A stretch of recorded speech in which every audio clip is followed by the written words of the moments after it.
अरे कोनिचिवा मीना-san, welcome to my channel. Joker maker कौन है और वो रूदो को डॉल फेस्टिवल डिस्ट्रॉय करने के लिए कह रहा है। इस क्रिमिनल ने इस रूलर के बारे में बात की थी और ये रूलर कौन है, क्या हेलगार्ड इस रूलर को पकड़ पाएंगे, ये रूलर क्या चाहता है और हमारा रूदो क्या वो इस डॉल फेस्टिवल को डिस्ट्रॉय कर देगा या फिर इस डॉल फेस्टिवल को बचाएगा। चलो देखते हैं इस वाली वीडियो में। हे गाइस, मैं हूँ फैंटेसी एक्सप्लोरर गर्ल। बादशाह के डॉल फेस्टिवल आर पार्ट 3 में मैं आपका स्वागत करती हूँ। ये स्टोरी कंटिन्यू होती है chapter 137 the real doll festival की शुरुआत हमें दिखाई जाती है सिटी, जहाँ पर ये डॉल फेस्टिवल हो रहा था पूरी तरह से शांत है क्योंकि डॉल फेस्टिवल ऊपर नीचे टीले जैसी जगह पर हो रहा था और सभी लोग वहीं पर चले गए थे। यहाँ पर कार की पार्किंग लॉट में मिल्ड्रेटा और मेरियज को दिखाया जाता है। अपने कार में बैठकर अपना काम कर रही थी। मेरियज मिल्ड्रेटा से पूछती है, देखो अभी शो शुरू होने वाला है, तुम ट्विंस को देखने नहीं जाना चाहती? तो मिल्ड्रेटा मेरियज को बताती है कि वो बस यहाँ पर ट्विंस को यहाँ पर छोड़ने आई है। वो यहाँ पर उन लोगों का काम पूरा कर रही है कि वो ट्विंस डॉल फेस्टिवल को पूरी तरह से एंजॉय कर सके। उन लोगों को काफी कम तौर पर ही करने का मौका मिलता है। तो मेरियज मिल्ड्रेटा को कहती है, दूसरे का ख्याल रखना काफी बढ़िया बात है, पर कभी कभार हमें खुद का भी ख्याल रखना चाहिए। तभी मेरियज का चोकर रिंग करने लग जाता है। यह चोकर पर मेरियज अपने साथी से कहती है, मैं समझ गई, शुक्रिया, अब तुम वापस जा सकते हो। अगरा, हमारे एरिया का क्लीनिंग हो चुका है, तुम्हारे एरिया का जो बचा है वहाँ का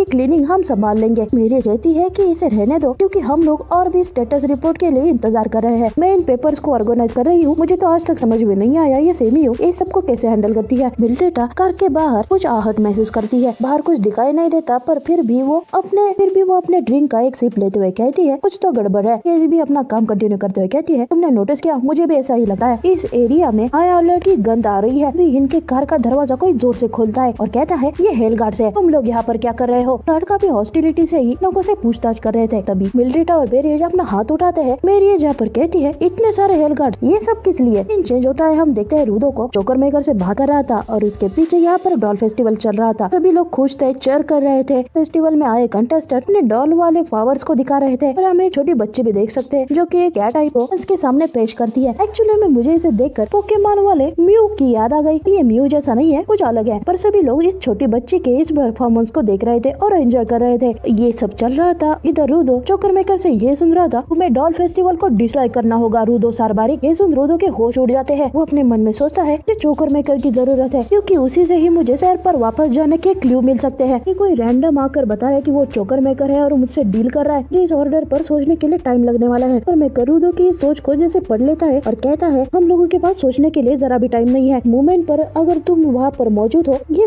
कोई इंसिडेंस नहीं है। तुम इस मौके को नहीं जाने दे सकते। मैं तुम्हारे किसी भी सवाल का जवाब नहीं देने वाला। तुम्हें अभी इंस्टेंटली जो हॉल लोगों से भरा हुआ है उसे जल्दी से खाली करना होगा। रूदो एकदम से मुड़कर स्टेज की तरफ देखता है। स्टेज पर ये छोटी बच्ची अपना परफॉर्मेंस खत्म करने के बाद अपने डॉल के बारे में बताने लग जाती है कि डॉल फेस्टिवल में परफॉर्म करना इस बच्ची का हमेशा से सपना था। उसके कोई पेरेंट्स नहीं है, तो उसकी ग्रैंड माँ ने ही उसकी इस डॉल को अपने हाथों से बनाया था और इस बच्ची को दे दिया था। इस बच्ची को लगता है कि वो इस दुनिया में कभी अकेली नहीं है। इस बच्चे के लिए डॉल उसका एक कीमती ट्रेजर है। ये कहती है कि ग्रैंड माँ अभी नहीं है और वो इस डॉल फेस्टिवल से उस ग्रैंड माँ के स्पिरिट को ये दिखाना चाहती है कि वो अब बड़ी हो चुकी है। छोटी बच्ची काफी इमोशनल होकर ही अपने स्टोरी को बता रही थी और ये स्टोरी को सुनकर सारी ऑडियंस भी काफी इमोशनल हो गई थी। और इधर रूदो जोकर मेकर को सीधे सीधे मना कर देता है और मेकर सरप्राइज हो जाता है। दोस्त से कहता है, मैं तुम्हारे ये स्टूपिड गेम नहीं खेलने वाला हूँ। कहने का मतलब है कि पता नहीं तुम कहाँ से आ गए, बिना किसी वजह सीधे सीधे मुझे इस डॉल फेस्टिवल को डिस्ट्रॉय करने के लिए कह रहे हो। तुम्हें ऐसा भी लगता है कि मैं ये मान भी लूंगा? मैं कोई इडियट नहीं हूँ जोकर मेकर। मुझे कोई ऐसे ही कैंडी ऑफर कर दोगे तो उसके लिए मैं को हर्ट करना शुरू कर दूंगा। अच्छा, तुमने सोचा भी कैसे? जोकर मेकर यहाँ पर क्या गड़बड़ हुई है ये समझ जाता है और कहता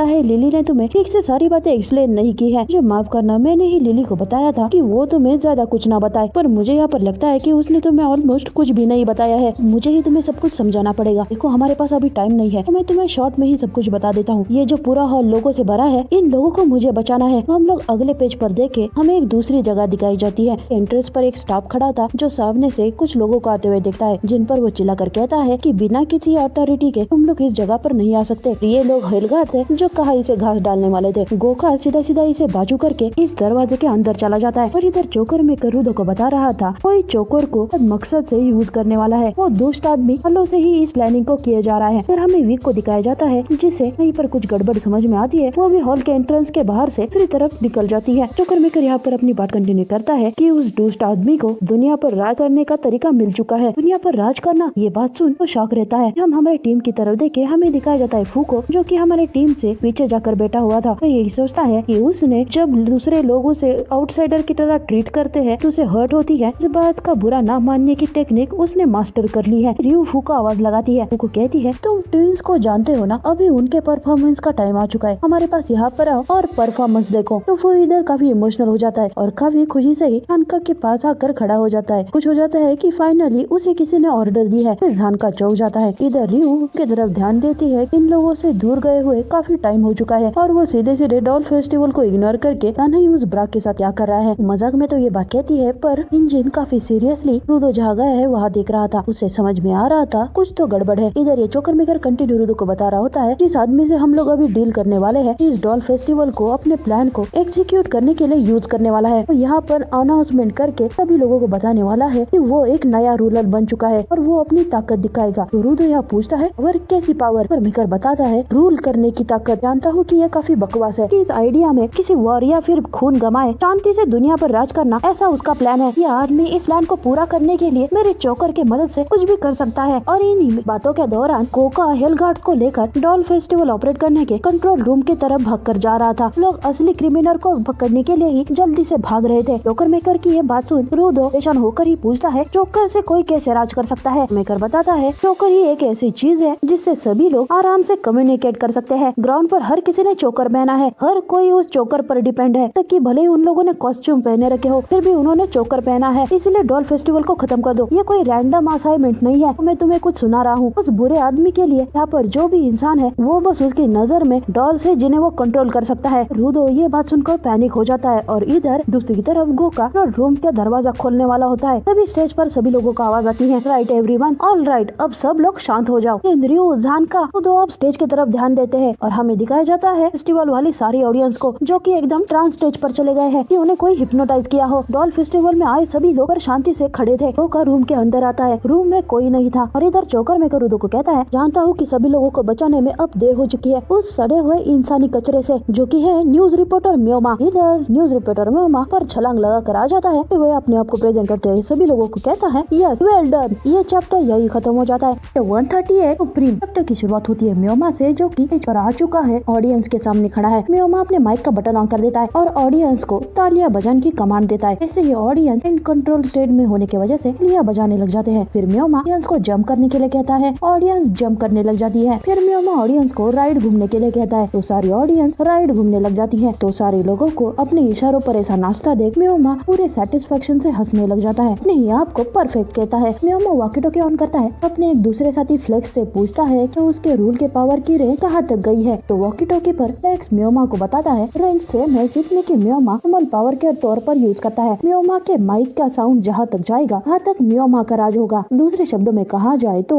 माँ का राज डॉल फेस्टिवल के वेन्यू तक फैल चुका है। खुश हो जाता है और अपने दूसरे साथी से पूछा है फोटोग्राफर फोटो कैसे निकली है। तो उसकी ये वाली पार्टनर माँ को कहती है कि उसने काफी बढ़िया फोटो ली है। म्योमा अपने तीसरे साथी से पूछता है गेल हेलगार्ड्स का क्या हुआ। गेल म्योमा को बताता है कि हेलगार्ड्स अभी भी म्योमा को ट्रैक करने की कोशिश कर रहे हैं। ऐसा लग रहा है कि उन्होंने चोकर नहीं पहने हैं। ये सुन तो म्योमा कहता है वेल हेलगार्ड्स बहुत होशियार है, हमेशा किसी गड़बड़ का अंदाजा हो जाता है। एक लड़की म्योमा से पूछती है क्या तुम्हें नहीं लगता कि हमारे डिकॉय ने सच बता दिया होगा। तो अगर तुम चाहते हो कि मैं हेलगार्ड्स को हराऊं मुझे ज्यादा पैसे चाहिए। म्योमा बताता है कि उसी कोई जरूरत नहीं है क्योंकि वो अपनी पूरी कोशिश करेंगे कि इस सब में कोई भी इनोसेंट सिविलियन हर्ट ना हो जाए। इधर हम देखे तो सारी ऑडियंस अभी भी राइड में घूम रही थी। ये देख हमारी क्लीनर वाली टीम चौंक जाती है। जानका भी काफी शौक हो जाता है और कहता है कि मैं ये क्या देखे जा रहा हूँ। वो समझ जाती है और कहती है ये डॉल फेस्टिवल का ही पार्ट है। यदि ये वही वाला सरप्राइज है जो कि डॉल फेस्टिवल शुरू होने से पहले न्यूज रिपोर्टर म्योमा ने कहा था। उनको यकीन नहीं हो रहा था कि ये सब कुछ न्यूज रिपोर्टर म्योमा करा है। कहती भी है कि ये मैं हूँ या फिर news reporter म्योमा he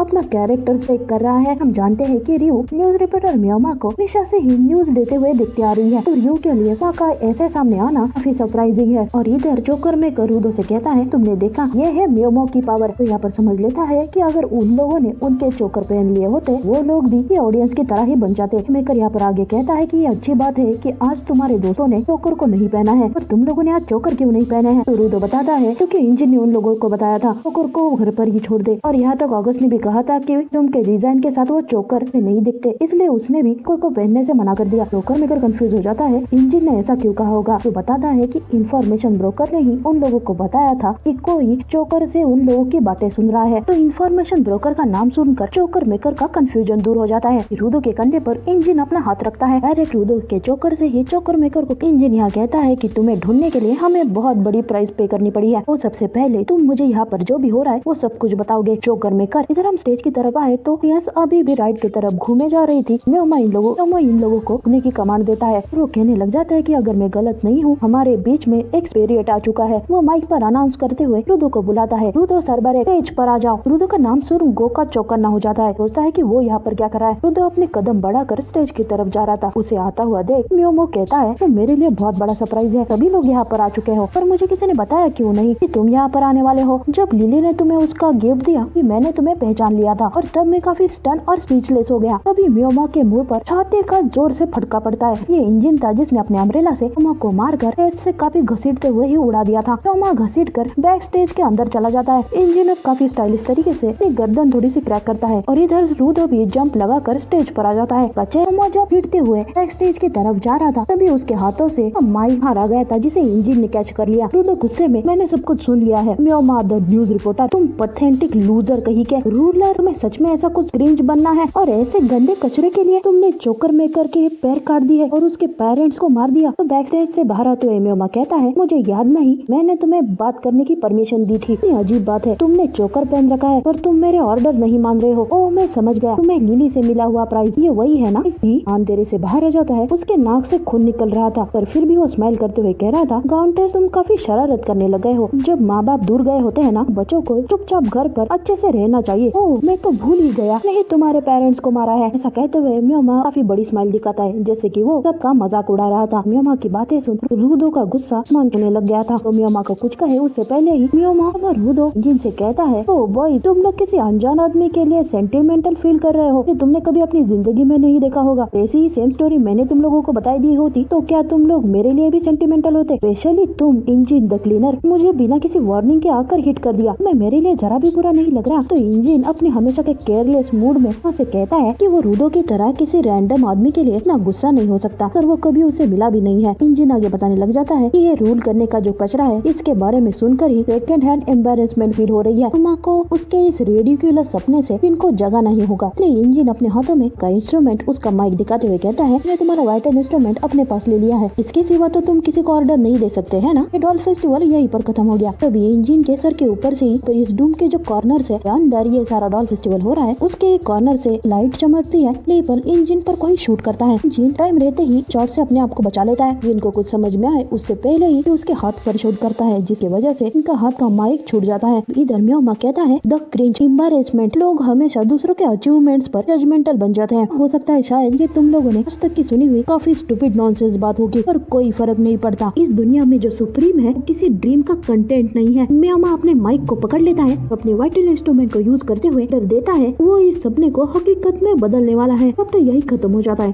chapter 139 Miyoma the ruler. अब हम पहली वाली इमेज देखें जहाँ पर में एक टूटी फूटी रूम दिखाई देती है। वहाँ पर दीवार पर लगकर छोटे बच्चे बैठे हुए हैं, उनके हाथों में थोड़ा खाना है और उन्हें देखकर ऐसा लग रहा है जैसे कि उनके अंदर जान नहीं है। और सामने ही फ्रेम में एक लड़का बैठा हुआ है जिसके हाथों पर हमें टैटू दिखाई दे रहे हैं। उसी के सामने दो बच्चे खाने के लिए झगड़ रहे हैं और ऊपर की इमेज में हमें एक वॉच दिखाई देती है। मैं इस इमेज पर आप लोगों को गौर करने के लिए इसलिए कह रही हूँ क्योंकि यह इमेज की चैप्टर से बिल्कुल भी रिलेटेड नहीं है और ये इमेज आगे जाकर चैप्टर 165 से कनेक्ट होगी। उस चैप्टर में हमें बहुत बड़ी इन्फॉर्मेशन मिलने वाली है। इस इमेज को ठीक से ध्यान रखिएगा। चैप्टर कंटिन्यू होता है। यहाँ काउंटेस रूडो और इंजन को बता रहा होता है जोकर को बनाने के लिए मेरे खून की जरूरत है। ऐसे ही किसी रैंडम कॉर्ड को अपने खून में इम्ब्यून कर दिया और उसे पावर दे दी। यही मेरी जोकर बनाने की रेसिपी है। तुमने सही सुना। मियोमा अपने पावर से अपने टारगेट का ब्लड पीकर टारगेट को कंट्रोल कर सकता है, तो इसलिए वो हमेशा मेरा खून निकालते आया है और उसे वो मुझे कंट्रोल करके और नए जोकर बनाने पर मजबूर करते आया है। ये सब कुछ उसके उस कचरे जैसे सपने के लिए। तो इंजन पूछता है वो टारगेट को कंट्रोल करने के लिए उनका खून पीता है, इसका मतलब तुम ये कहना चाहते हो कि ऑडियंस में हर किसी एक आदमी का खून मियोमा ने पिया है? क्या ऐसा ऐसा तुम कहना चाहते हो? काउंटेस बताता है बस इन लोगों का नहीं, उन पर जिन लोगों ने चोकर पहने हैं उन सभी का खून म्योमा ने पिया है, ऐसा तुम कह सकते हो। पूछता है उसने ये सब कब किया? एक्सप्लेन करता है कि चोकर को बनाने के लिए उसके खून की जरूरत है, वैसे ही चोकर को यूज करने के लिए उसे यूज करने वाले के खून की जरूरत है। चोकर का रजिस्टर यूजर बनने से पहले सभी को अपने चोकर को अपने खून से इम्यून करना पड़ता है ना। जिनको भी समझ में आता है कि उसने भी अपने चोकर के साथ कुछ ऐसा ही किया था। काउंटेस आगे बताने लग जाता है कि ये सारे चोकर लोगों को इस्तेमाल करने से पहले काउंटेस के खून से इम्यून हो गए थे, बाद में उन चोकर को यूजर के खून से इम्यून किया गया। म्योमा ने इस कॉम्बिनेशन पर नजर रखी, अपनी खुद की पावर को रिफाइन किया, अपनी पावर से मुझे कंट्रोल किया, वो बाकी चोकर यूजर उन्होंने मेरे साथ ब्लड मिक्स किया है। इंजन पूछता है तो तुम ये कह रहे हो कि उसने बी को कंट्रोल करने वाले इस विसल को बनाने वाले के खून में डुबोकर बी को कंट्रोल करने के लिए किया है। कहते हैं एक गलत इंटरमीडियरी पर भरोसा करने से भी अच्छा नहीं होने वाला। ये कंडीशन इस कहावत का परफेक्ट एग्जाम्पल है। अब मैं ये गेस कर रहा हूँ कि रूडो ने चोकर पहनकर भी उसे म्योमा कंट्रोल नहीं करा है, इसका मतलब ये चोकर काफी स्पेशल है ना। काउंटेस बताता है कि उसने जो लिली को ये चोकर दिया है वो एक अलग तरीके का चोकर है, इसलिए यूजर के खून की जरूरत नहीं है, इससे बस मुझे ही कांटेक्ट किया जा सकता है। बेसिकली टू लिली की वजह से ही तुम लोगों से बात कर पा रहा हूँ, तुम मेरी आखिरी उम्मीद हो, बस तुम ही हो जो उसे डिस्ट्रॉय कर सकते हो। इमेज में रूडो माँ की तरफ काफी गुस्से से देख रहा था,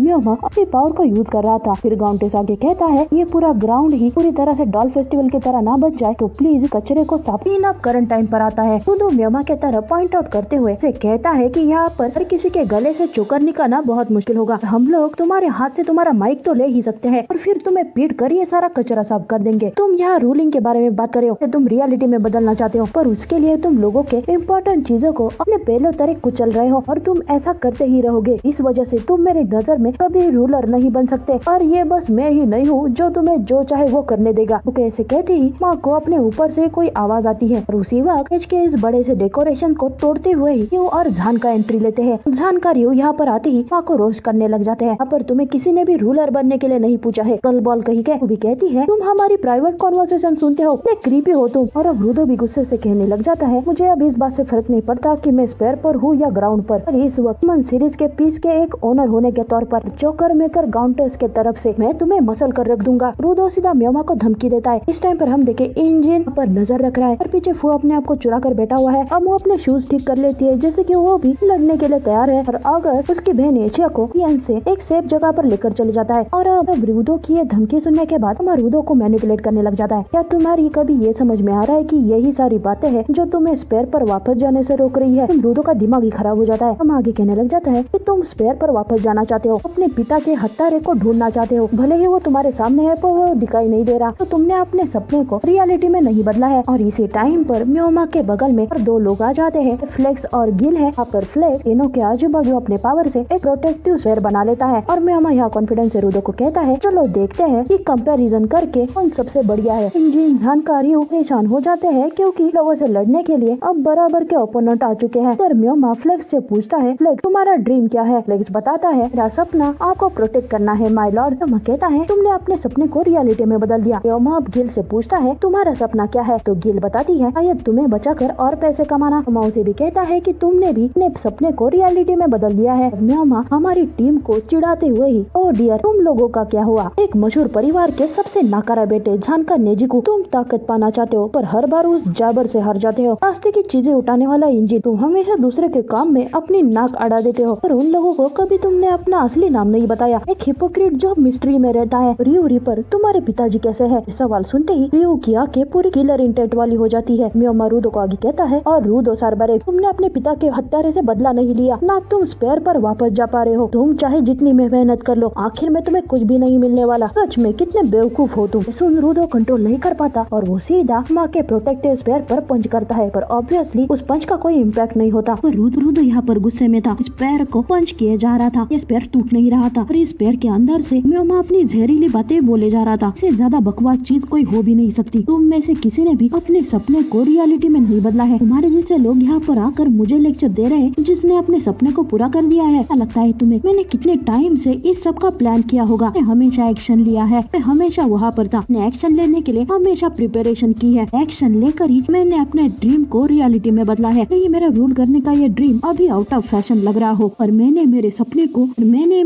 को सच बना दिया है। तो अब से म्योमा द न्यूज रिपोर्टर नहीं रहा, तुम्हारे सामने म्योमा द रूलर खड़ा है। वाइटल इंस्ट्रूमेंट एलिनोस अपनी माइक ऑन करता है और ये ऑडियंस को ऑर्डर देता है, माय डियर ऑडियंस, तुम लोग इन 4 लोगों को देख रहे हो, इन्हें खत्म कर दो। के ऑर्डर देते ही ये ऑडियंस का एक बड़ा सा सैलाब टीम पर गिरने वाला होता है। इधर ही ये चैप्टर खत्म हो जाता है। Chapter 140 weakness part 1। पहले पेज पर हमें टाइम पहले का सीन दिखाया जाता है जहाँ पर रूदो म्योमा से कहता है कि सभी लोगों से उनका चोकर निकालना काफी मुश्किल काम है, हम लोग सीधे तुम्हारा माइक ही ले लेंगे और तुम्हें पीट कर ये कचरा साफ कर देंगे। इसी टाइम पर गोका रूम से आप को छुपा कर स्टेज पर नजर रख रहा था। अब गोका का एक साथी उससे म्योमा पर अटैक करने की परमिशन पूछता है। आगे कहता है कि कैप्टन ने ही लोगों को म्योमा को पकड़ने की ऑर्डर दी थी। पहले तो उन लोगों के पास म्योमा के खिलाफ कोई सबूत नहीं था, पर अभी म्योमा ने अपने चेहरे का मास्क हटा लिया है और उसका फिलहाल हम पर ध्यान नहीं, तो हमारे पास ये बहुत बढ़िया चांस है। तो गोका यहाँ पर म्योमा की तरफ देखकर थोड़ी देर सोचता है और सीधा मना कर देता है। यानी लग जाता है कि अगर हम लोगों ने अभी उस पर हमला कर दिया, हम लोगों को उसके इन सारे डॉल से लड़ना पड़ेगा। अगर क्लीनर्स आगे बढ़कर उन पर अटैक कर रहे हैं तो हम लोग पीछे से हमला कर देंगे। गोका उस रूम से बाहर निकलते हुए कहता है, हम लोग उनकी नजर में ना आए ऐसा ही काम करेंगे। निकलते हुए गोका अपने मन में ठान लेता है कि वो अपने बड़ी बहन के सारे एक्सपेक्टेशन को पूरा करेगा और वो कभी झानका की तरह नहीं बनेगा। हम करंट टाइम पर वापस आए। रियो, झानका, इंजिन, रूदो सारे काफी शौक हो जाते हैं क्योंकि इन लोगों पर हरी ऑडियंस का सैलाब आकर गिरने वाला है। अब इस इमेज पर थोड़ा ध्यान देना। पुराना ने हमें कैसे टीज किया है, यहाँ पर देखो आपको दिखाई दे रहा है कौन है, गोकू, उसके बगल में ये फ्रीजा है, इधर वन पीस से मंकी डी लूफी और ये बगल वाला ये मीर के टाइटन का चेहरा नहीं लग रहा। इधर पावर रेंजर भी दिखाई दे रहा है। इस एक ही इमेज में इतने सारे रेफरेंसेस हमें देखने मिले हैं। इतनी अमेजिंग बात है, इसे आप लोग भी देखना। इस इमेज में आप लोगों को और भी कौन दिखाई दे रहा है। तो चैप्टर की तरफ वापस आए तो पेज पर पूरे ऑडियंस का पूरा सैलाब भी हाथ के पंजे की तरह टीम पर गिरने वाला होता है। उसी तरीके से ही अपना हाथ दिखाते हुए म्योमा ऑडियंस को ऑर्डर देता है कि इन सब को खत्म कर दो। अब इधर इंजिन को क्या करे समझ में नहीं आता। वो सोचता है अगर मैंने इसे डॉज कर दिया सारे लोग कुचल दिए जाएंगे और अगर डॉज नहीं किया तो हम लोग मसल दिए जाएंगे। तुम बहुत बड़े शैतान हो मिस्टर म्योमा। हमारी टीम पर ये सारी ऑडियंस गिरने वाली होती है, तभी बीच में से ही इस सैलाब को रोकते हुए दूसरी ऑडियंस का सैलाब आ जाता है। ये देख इंजिन और म्योमा दोनों भी शॉक हो जाते हैं। ये लोग कंफ्यूज हो जाते हैं यहाँ पर क्या हो गया। तभी पीछे से अमू जोर से कहती है लोगों को कंट्रोल करना अच्छी बात नहीं है। रूदो और इंजिन का नजारा देखकर पूरी तरह से शॉक हो जाते हैं क्योंकि उन्हें अमू को अपने कंधे पर बिठा लिया है। अमू ने अपनी पावर यूज करके हमारी टीम को बचा लिया है। इधर ये चैप्टर खत्म हो जाता है। तो ये वीडियो यहीं पर खत्म हो जाती है। अगर आप लोगों को ये वीडियो पसंद आ गई है प्लीज लाइक कर दीजिए। देखो ये काफी एक्साइटिंग मांगा है, इसका मजा अकेले मत लीजिए, अपने दोस्तों के साथ भी शेयर कीजिए। तब तक मैं मिलती हूँ आपको अगली वीडियो में। Sayonara, bye bye.